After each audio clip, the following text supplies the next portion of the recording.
Come in. Oh, wait a moment. As my husband widened his eyes, I followed his gaze to find a drenched girl standing there, despite the cold weather, wearing sandals and thin clothing. Could you please give me something to eat? Approaching me, the girl extended her trembling hand, holding a single $1 bill. My husband and I exchanged looks. At first, we changed the girl's clothes and fed her a soup with a lot of vegetables. Watching the girl happily munching on the soup, blowing on it to cool it down, we felt relieved. The girl's name was Emma, and she lived with her mother, Mary. Her mother seemed to be very busy with work and couldn't come home often, Emma explained. We grew concerned about Emma and told her she could come to our place anytime. Then Emma started coming to our house once a week, around 2 p.m. on Sundays. One day, with her backpack still on, Emma rushed in, and as instructed, my husband and I followed her to her house. Mom, I brought them. We cautiously peeked into the room Emma entered. This is terrible. Before us lay a cluttered entrance, with several large garbage bags scattered around, making it impossible to walk. My husband and I exchanged worried glances. After a while, a woman emerged from inside, leaning against the wall. She must be Mary, Emma's mother. Are you Emma's mother? Yes. Huh? As I looked at her. My name is Nancy. Together with my husband Jason, we run a restaurant. The restaurant, named Rose, was originally started by my husband's parents, but we took over it 10 years ago. Fortunately, the nostalgic flavors have gained quite a reputation, and we are bustling with regular customers every day. Nancy. Hey. Oh, sorry. I'll bring it right away.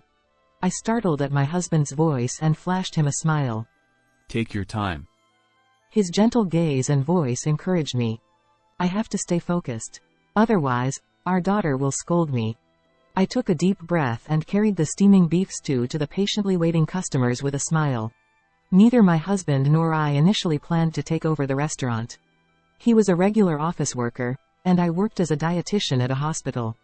Our decision to take over the restaurant was largely influenced by our daughter. My parents-in-law, at the age of 65, were actually planning to close the restaurant, but they were urged by the customers to keep it open. They also understood our feelings and entrusted us with the restaurant. Our wishes. They are for our daughter, Michelle. She was born when I was 28 years old. She was born prematurely, weighing only 1,800 grams at birth. I hope she grows up to be as lively as a rose, brightening everyone's surroundings. And I hope she's loved by everyone like our restaurant. With such hopes, my husband wished for our child who fought hard to live inside the incubator.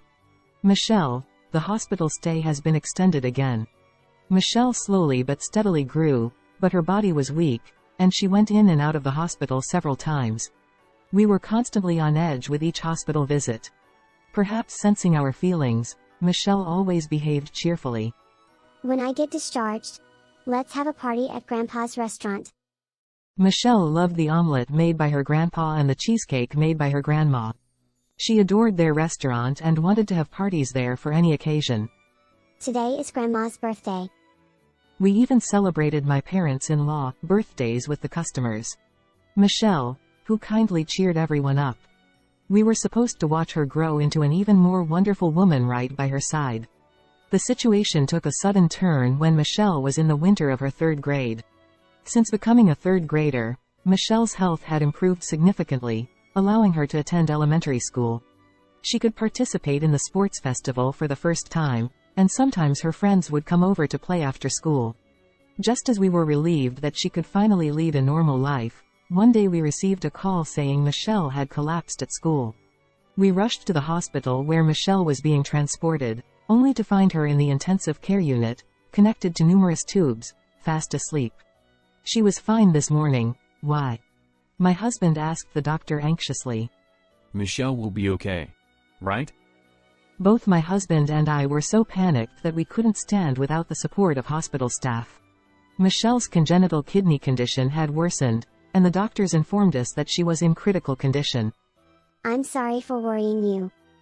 I'll get better soon, so don't worry. We have to have a discharge party as soon as possible. Michelle said, trying to cheer us up despite clearly feeling unwell.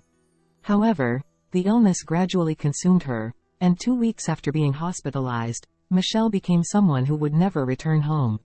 Until the very end, Michelle looked forward to having parties at her grandfather's shop. Rose, the namesake of Michelle, held a special place in her heart. Hence, my husband and I vehemently opposed it when my parents-in-law considered closing the shop. We wanted to preserve this place filled with memories of Michelle. They nodded with gentle smiles, understanding our feelings. Over the next 7 years, my parents-in-law imparted the essence of the shop's flavors to us. Thanks to them, Rose continues to be a beloved spot for everyone. I'll have the omelet, please. Oh, Nancy, please display this in the shop. One day, while taking orders, the florist 3 doors down gave us a small bouquet. Today marks Michelle's anniversary. Among the regulars, some still remember Michelle, showing such gentle gestures like this florist. It's heartwarming to know people remember Michelle. But I still can't shake off my regrets. If only I had given birth to a healthier child. Inside the closed shop, I gaze at the flowers from the florist, tears welling up. In the empty shop, I sometimes find myself crying, reminiscing about Michelle. My husband comforted me, patting my back gently whenever I felt down. No one's to blame. It's been 23 years. And people other than our family still remember Michelle. That makes me happy. It's probably thanks to this shop. 23 years. As I look around the shop, it's well maintained, but being 50 years old, it still carries the weight of its age. We're already 59. How long can we protect this place Michelle loved so much? Nancy? What's wrong? Oh, it's nothing. Thank you. I replied, vaguely feeling anxious about the passage of time but not wanting to worry my husband further by articulating it. On a day of heavy rain, with few customers, the shop was unusually quiet, the sound of rain outside resonating clearly. Since there aren't many customers today, Nancy, you can take a break in the back.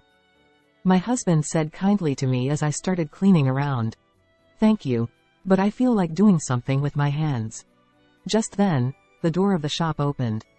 Excuse me. Welcome. Oh, wait a minute. My husband's eyes widened as he looked ahead, where a shivering girl stood, despite the cold, wearing sandals and drenched from head to toe. Just wait a moment. I'll get a towel right now. I hurried to the back room and fetched a bath towel. It must have been cold. You'll be okay now. Could you give me something to eat? The girl extended her trembling hand as I approached, with a single $1 bill in it. My husband and I exchanged glances. Nancy, do we have any clothes that might fit her? Oh, I think Michelle's pajamas are upstairs. Come on, let's change you out of these wet clothes for now, to avoid catching a cold. Wrapping the drenched girl in a bath towel, I led her upstairs. Though currently unused, the second floor of the shop used to be where my parents-in-law lived until 3 years ago. Michelle, who adored her grandparents, always kept her pajamas with them, so she could stay over anytime. They had kept her pajamas neatly stored all this time. Oh, it fits perfectly. The pattern might be a bit outdated, but please forgive us. I worried a bit that she might dislike the outdated pattern from 23 years ago, but the girl seemed genuinely happy wearing the pajamas. And she seemed a bit relieved, quietly thanking us. When we went back downstairs, my husband, seeing the girl in Michelle's pajamas, widened his eyes. It suits you. Yeah, it suits you. Oh, just wait a moment. I'll make something to warm you up. My husband started happily chopping onions. Perhaps feeling a resemblance to Michelle in the girl, my husband occasionally gave her gentle glances. Be careful. It's hot. After a while, my husband brought a hearty soup. Wow, it looks delicious. The girl's face lit up brightly. Watching her happily slurp the soup while blowing on it, we couldn't help but smile. I'm full. Thank you for the meal. The girl, finishing her meal, politely clasped her hands. Hey, can I ask your name? I'm Emma. Emma. My husband and I exchanged glances, noticing her speech bore a resemblance to Michelle's. Further inquiry revealed Emma was 8 years old, the same age Michelle was when she passed away. That's why Michelle's pajamas fit her perfectly. Michelle was this small. The thought of Michelle brought tears to my eyes involuntarily. At the same time, I wondered why such a young child had come alone to our house in the heavy rain. "Can we ask about your home, Emma?" Timidly asking, Emma nodded and began to speak. She lives with her mother, Mary, just the two of them. Her mother seems to be very busy with work and can't come home often. What does your mom do for work?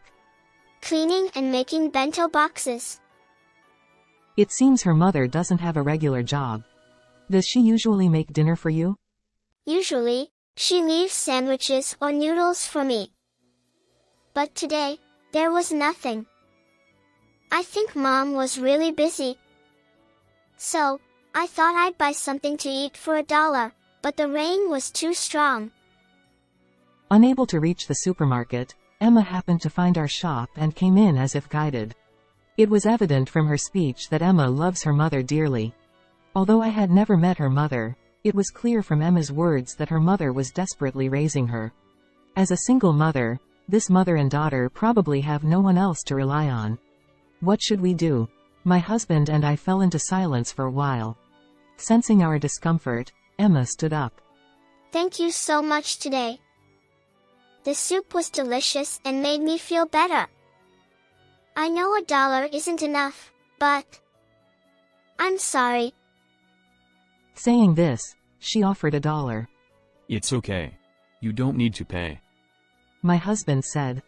We refused to take the money, but Emma seemed uneasy without paying even a little. Then, I'll take the $1. Thank you. If you'd like, would you come back to eat with us again? Of course, you don't need to pay. My husband offered. Huh, really? Eating without paying at a restaurant? Emma mumbled, looking down. Emma, never pessimistic about her situation, tried to maintain manners. Despite being 8 years old, Emma's mature demeanor made me worry. Our daughter passed away when she was 8. Her name was Michelle. She looked a bit like you. As Emma listened to my story, she lifted her head. Watching you reminds me of Michelle, and it makes me happy. So, would you come back to our place? We'd love to talk with you more, Emma. When our eyes met and I smiled at her, she finally returned a soft smile. You can return the umbrella next time you come. Take care on your way home. As the rain eased up, we escorted Emma out. She looked back several times, waving her hand each time. Excuse me. From then on, Emma started coming to our place once a week, on Sundays, a little after 2 p.m. What dish is this? It's gratin. I love gratin. My cheeks are going to fall off. Emma rejoiced at her first taste of gratin. As a registered dietitian, I made sure to provide Emma with well-balanced meals, using my knowledge to the fullest. Thanks to that, Emma's complexion gradually improved. Thank you, Jason and Nancy. After finishing her meal, she always left some coins behind. It's okay. We're just using up leftover ingredients. My husband would say. Despite our repeated assurances that she didn't need to pay, Emma would leave coins on the table every time. She's such a polite and responsible child. Sometimes, I admired her for it, and other times, seeing her jump with joy after eating the cheesecake for dessert, I couldn't help but feel happy that she was just an 8-year-old girl after all. Emma gradually started sharing more about school with us. We practiced doing backflips in PE, but I couldn't do it at all. Want to practice at the park later? Yes. Emma's eyes sparkled. Come to think of it, Michelle struggled with backflips too. We used to practice at the park during the shop's break time. But suddenly, she could do it one day. I think she said a friend taught her. Memories from the past resurfaced. As we talked with Emma, we increasingly felt Michelle's presence in her. So, we wanted nothing but happiness for her. However, it seemed her mother still wasn't coming home much. Isn't it worrying to leave an 8-year-old alone, no matter how busy she is with work? We don't even know what kind of work she does. But it's not right to pry into her family's affairs. Especially with Emma. My husband replied. We could only watch over Emma when she came on Sundays, spending restless days filled with concern. One day, during lunchtime, despite it being a weekday and lunchtime almost ending, Emma rushed into the shop looking extremely distressed. What's wrong, Emma? Coming back from school? Emma, still wearing her backpack, was breathing heavily, shaking her head.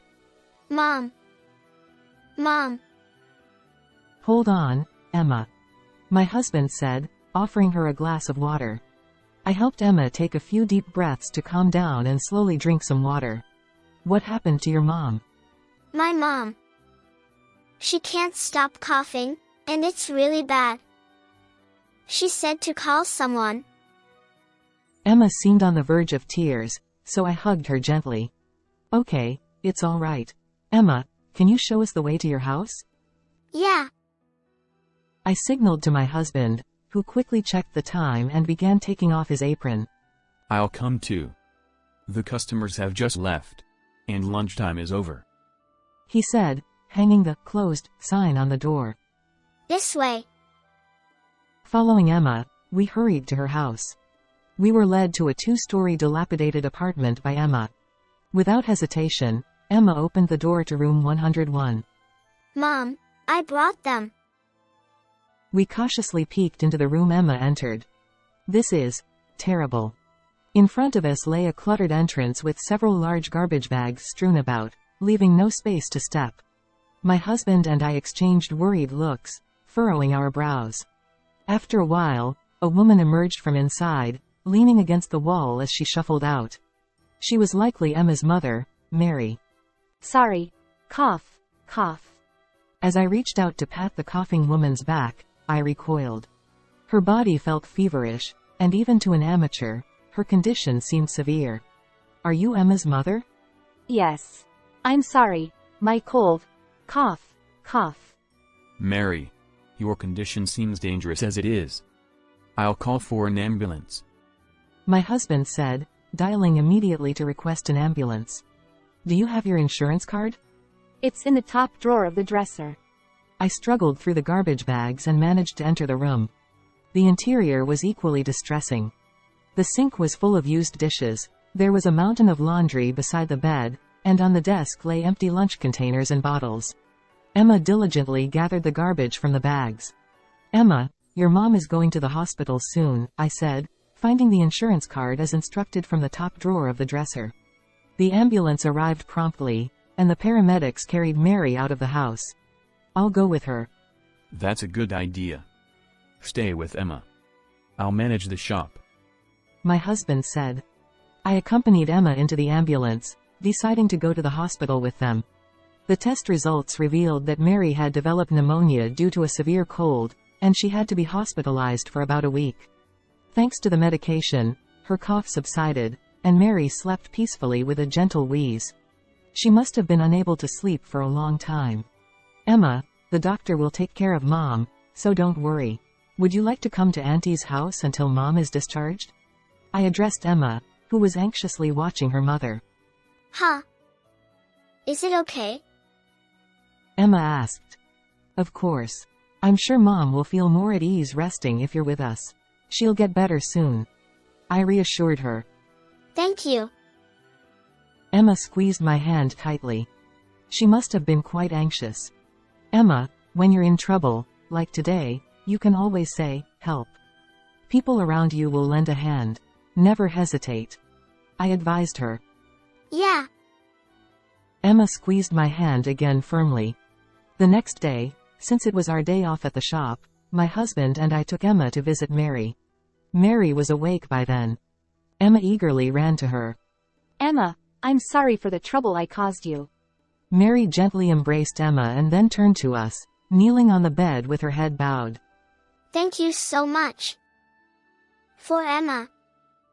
And for everything, even though we're not family.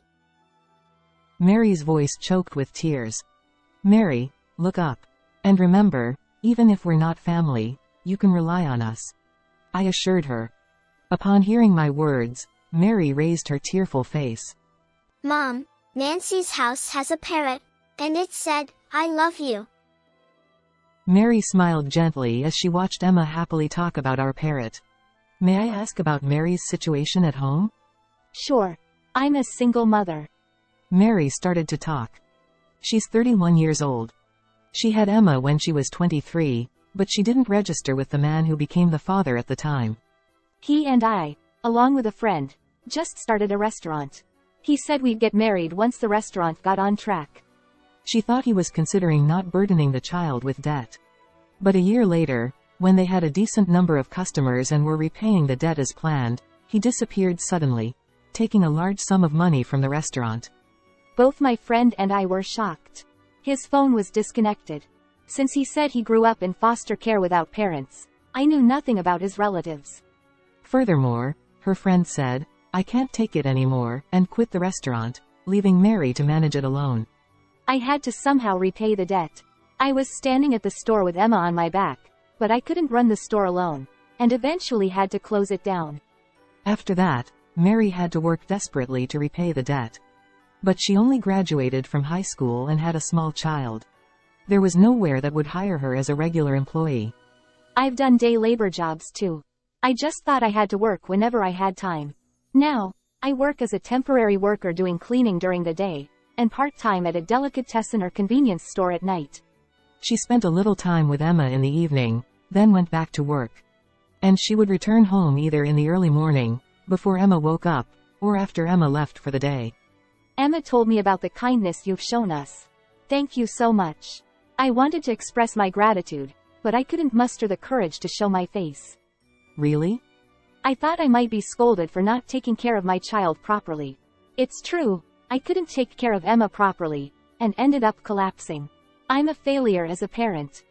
Beside the bowed Mary, Emma was diligently doing her homework. Seeing the name, Emma, written there, I was taken aback. Mary, you were 31, right? Yes. Do you happen to remember a girl named Michelle? Back in 3rd grade, she used to tie her hair in 2 knots. Mary pondered for a moment, then lifted her head suddenly. Michelle, I remember. Wait, Nancy, are you parents of Michelle? I felt delighted and nodded, taking Mary's hand. I always felt Emma and Michelle resembled each other somehow, but never imagined your Mary, Michelle's friend. Mary's name was frequently mentioned by Michelle. A versatile athlete, Mary chased after groups of playful boys. And she mentioned how Mary accompanied her during lunch breaks to practice cartwheels, enabling Michelle to master them. Michelle often envied Mary's energetic and reliable nature. With my talk, Mary shook her head. Oh no, it was actually me who admired Michelle. She was so genuine, able to easily slip into anyone's heart. Huh? I always got scolded by teachers for not being girly enough. Some kids even distanced themselves, warned not to play with the one scolded by teachers. Clearly, it was a bitter memory for Mary as she bit her lip. But Michelle said she admired, Mary, I like you very much because you're stronger and kinder than anyone. I want to be like her. Her words saved me. That Michelle said such things. I had only heard that Mary was like a hero from Michelle's perspective. I never knew such an exchange occurred between them. Learning from each other and experiencing various emotions through their friendship, Michelle lived each day fully. Discovering this new facet of Michelle, we felt elated. With me being like this, Michelle up there in heaven must be disappointed. I need to do better. At this moment, my husband, who had been silent until then, sensitively reacted to Mary's words. You're right. Michelle might be disappointed if things stay this way. Come on, Jason. I couldn't understand why he would say such things to Michelle, who was weakened by illness, and glared at my husband. Ignoring my gaze, my husband looked straight at Mary as he spoke. If you keep trying to handle everything alone from now on, I think Michelle would be disappointed. Mary, you're doing your best. Working so hard alone, carrying debts for Emma's sake. As Mary shed tears upon hearing my husband's words, he offered her a handkerchief and continued. But you know, when you're in trouble, it's okay to say help, because someone will definitely come to your aid. Maybe that's what Mary admired about Michelle? Mary nodded repeatedly, crying profusely. Michelle, who had been frail since childhood and relied on a lot of help from those around her, understood her limitations well and was indeed skilled at seeking help from others. It somehow made sense to me why Mary, who had always done everything by herself, admired Michelle. Mom, Nancy told me that I can say, help, too. It's definitely not good to endure everything. Emma gently patted Mary's head as she cried. You're right. It's not good to endure. Mary returned the gentle pat on Emma's head. Then she looked at us and said, I don't think continuing to live like this is a good idea. But becoming a full-time employee is difficult for me. Could you help me? From Mary's earnest gaze, I felt once again the strong desire to help this mother and daughter. Mary, you used to run a restaurant, right? Are you interested in cooking? Yes. I enjoy seeing the happy faces of customers when they're full. My husband nodded as he looked at me. We run a restaurant. How about working and living here with us? What? Mary was so surprised by the sudden proposal that she couldn't even speak. What does living here mean? Emma, remember when you first came to our place and changed upstairs? Well, nobody lives there now, so I thought maybe you and Mom could live there, and Mom could work at our restaurant. Wow! So, Mom, I can see you anytime while you're working? Emma bounced around happily. Is it really okay? It's a bit old-fashioned, but we've been cleaning it regularly, so I think it's livable. The salary isn't that high, but you won't have to pay rent, and you'll get meals during the day and night. That should be enough for a decent living. My husband smiled kindly at Mary. Thank you so much. Thank you very much. Mary bowed her head repeatedly. You could ask for help properly. I'm sure Michelle is happy in heaven. Yes. Mary lifted her tear-streaked face and smiled. A week later, Mary was discharged from the hospital safely and moved upstairs to the shop. I hope you'll gradually get used to work. We don't do overtime here. Family time is the most important. If you have any trouble, just let us know. That's our workplace policy. Yes. Thank you very much. Mary's cheerful voice echoed through the shop. With her experience in the food and beverage industry, she was skilled in cooking and quickly learned the job. Moreover, she was good at accounting and became a valuable asset right away. You're lucky to have such a capable successor. Regular customers expressed their joy at the birth of a successor. I'd be happy if it turns out that way. But it's ultimately up to Mary to decide. If it's okay with me, I'll work even harder. I want to repay you all for your kindness in this shop. Her resolute answer brought smiles to both my and my husband's faces. I'm home. Welcome back, Emma. Every day, Mary and we, a couple, welcome Emma back from school. Emma secretly told us that being greeted with, "Welcome back," makes her incredibly happy. We've come to realize how spending time together as a family brings so much joy. Thanks to Mary and Emma, the shop has become an even livelier place. Emma, could you bring some water? Sure. Emma helps out too. Thanks to her, I no longer feel overwhelmed by the loneliness I felt after losing Michelle. I believe it's because of her that I can truly cherish this place filled with memories of Michelle. Ah, the weather is so nice. Maybe I should air out the laundry. On a warm and gentle day bathed in sunlight, the phone at home rang. It was from Emma. Hey, Nancy, can you come to the shop at 11? Let's practice cartwheels in the park. Sure thing. See you later then. Emma has become very attached to us as a couple. We already see Emma as our true grandchild. Since my husband had errands to run from the morning, I headed to the shop alone. Upon arrival, I noticed a sign on the door that read, "Party Today," written in Emma's handwriting. Quietly, I opened the door. Happy birthday, Nancy. Emma's voice was accompanied by thunderous applause. Inside the shop, my husband, Mary, and Emma stood there smiling.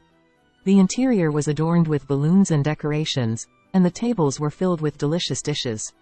I've never had my birthday celebrated like this, and tears welled up in my eyes. Nancy, thank you for always being kind to me and Mom. Please continue to be good to us forever and ever. Emma read the letter and gave me a bouquet of pink roses. It was from her. Mary, and she went to prepare early in the morning. The small flowers gathered, brightening the surroundings with vibrant pink, cheerful roses. Emma says we've helped her, but we've been helped a lot by Emma and Mary too. Emma, thank you for trusting me. And Emma and Mary, thank you for coming to our home. Jason, thank you for always supporting us. And Michelle, thank you for bringing us together with Mary. I expressed my gratitude to each one who hasn't always been conveyed. Well, let's enjoy it while it's warm. Cheers. My husband, looking a bit bashful, led the toast. I feel incredibly happy seeing everyone's smiles. We've created new precious memories at this rose.